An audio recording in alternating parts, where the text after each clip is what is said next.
Assalamualaikum warahmatullahi wabarakatuh. Assalamualaikum. Ustadz, apakah kita boleh berdoa memohon kepada Rasulullah seperti pada video maaf sebelumnya curahan hati untuk sang kekasih yang Umi Fairuz ya, yang kami itu pada menit 5.30 ada yang berbunyi, ya Rasulullah tolong aku, dan kalimat adrikna ya Rasulullah, adrikna ya Nabi Allah. Nah seperti itu Bu ya. Baik, ada di dalam pembahasan masalah tawassul sama istighatsah. Di dalam tawassul adalah memohon kepada Allah dengan membawa baginda Nabi. Allahumma inni atawajjahu ilaika, ngadepnya kepada Allah. Ya, kemudian membawa Nabi. Ini atawajjahu ilaika bi nabi. Ya Allah, kabulkan dengan Nabi Muhammad. Itu nama tawassul. Tawassul ada dua, tawassul bidu'a sama doa bitawassul. Kalau tawassul bidu'a, kita minta orang agar mendoakan kita.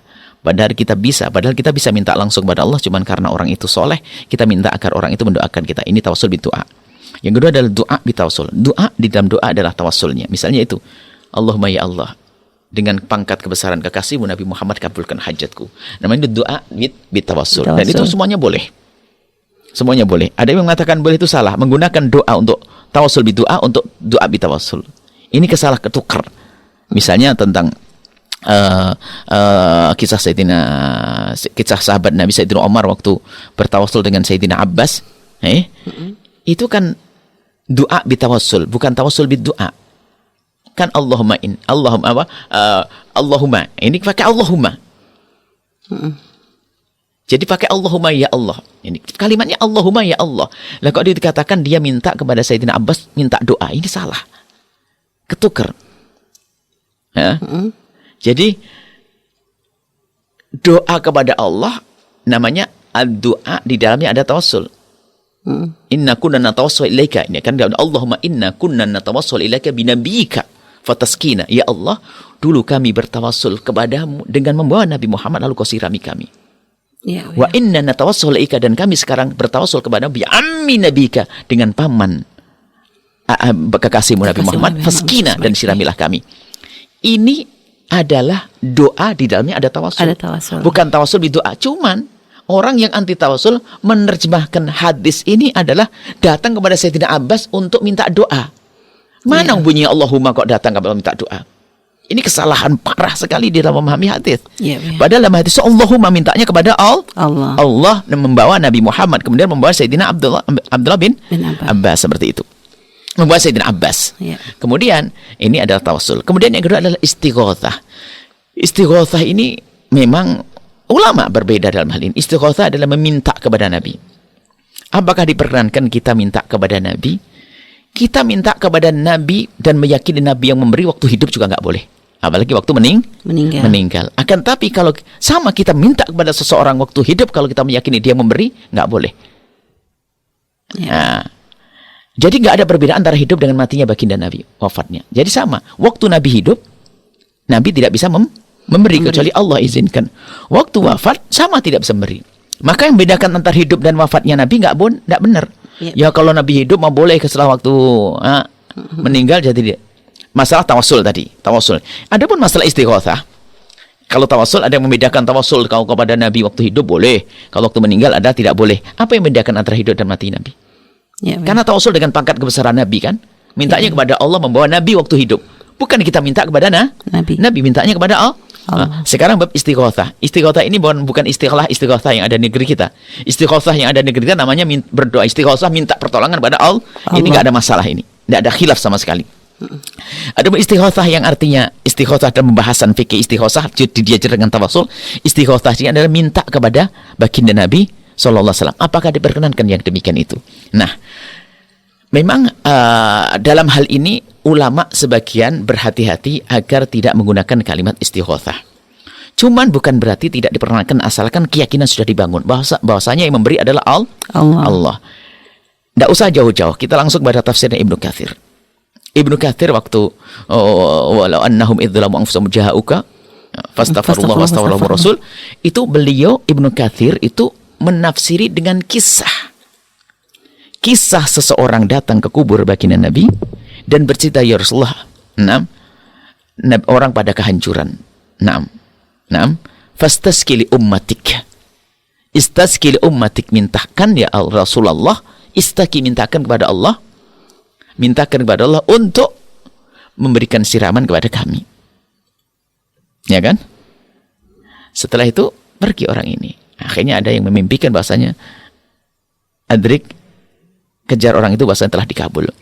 Ibnu Katsir waktu meriwayatkan ini tanpa taklik, tanpa ngomentari, bahasanya kalimat istasqi, minta kepada Nabi, tidak dikatakan sebagai sebuah kalimat yang salah.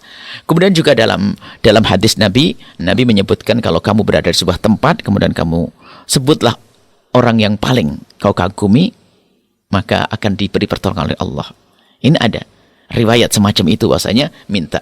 Kayaknya ya menyebut orang yang kita kagumi kesolehannya. Kesolehannya tentunya. Ya. Kepada Firaun ya nggak ada perlunya. Karena yang kita kagumi karena kesolehannya. Maka itu namanya istighothah, minta. Ya Rasulullah, ya, istasqi li ummatik. Dan kemudian juga Ibnu Katsir di dalam Bidayah Nihayahnya menceritakan kisah Sayyidina Umar bin Khattab. Kemudian di kejadian ke tahun 17 kalau tidak salah. Di Bidayah Nihayah ada kejadian tahun 17 Hijriah. Tahun 17 Hijriah pernah setelah wafat baginda Nabi. Itu adalah disebutkan kisah tentang orang istighothah kepada Nabi dan tidak ada taklik, tidak ada komentar. Jadi kalau minta kepada Nabi dengan keyakinan bahwasanya yang memberi adalah hanya Allah. Nah ini adalah masalah penjelasan tentang istighothah. Cuman kalau orang untuk berhati-hati ya hindari kalimat seperti itu. Tapi kalau misalnya ada riwayat solawat yang mengatakan ya Allah ya Rasulullah adrikni misalnya, adrikni kita tahu bukan Nabi, adrikni dia minta kepada Nabi SAW bukan berarti kita mintanya untuk disampaikan kepada Allah. Di sini makanya istighosah memang ada khilaf di dalam hal ini. Berbeda dengan tawasul yang seharusnya tidak ada khilaf. Yang mempermasalahkan tawasul sangat mempermasalahkan istighosah. Yang tidak mempermasalahkan tawasul ada sebagian yang mempermasalahkan masalah istighosah, minta langsung pada Nabi. Jadi, tapi kalau digabungkan dengan riwayat lain, ya ibadallah, kalau kita ya ibadallah, menyebut nama hamba Allah yang terkasih. Hadis riwayat sahih dari baginda Nabi. Kalau kamu ada misalnya hilang ontamu dan sebagainya, sebutlah orang-orang yang Allah cintai, maka Allah akan berikan pertolongan. Nah, ini ada. Bahkan yang membawa riwayat ini adalah orang yang paling anti tawasul. Kita nggak usah sebut namanya. Ada yang membawa riwayat ini adalah disebutkan dalam kitabnya orang yang paling anti tawasul. Membawa riwayat ini. Bahasanya menyeru selain Allah.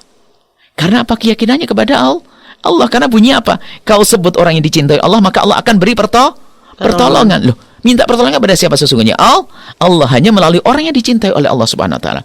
Jadi, istighothah semacam itu adalah ada pendapat para ulama yang menjelaskan semacam itu, termasuk dalam Ibnu Katsir sendiri meriwayatkan, bahkan waktu Ibnu Katsir menafsiri tafsir ayat tersebut tidak mendatangkan pendapat-pendapat yang lain, kol-kol yang lainnya, hanya beliau menyebutkan kisah Utbi itu, kisah seorang tabi'in. Jadi artinya kisah seorang sahabat atau tabi'in lah. Kisah tersebut beliau tidak menyebutkan tentang yang lainnya.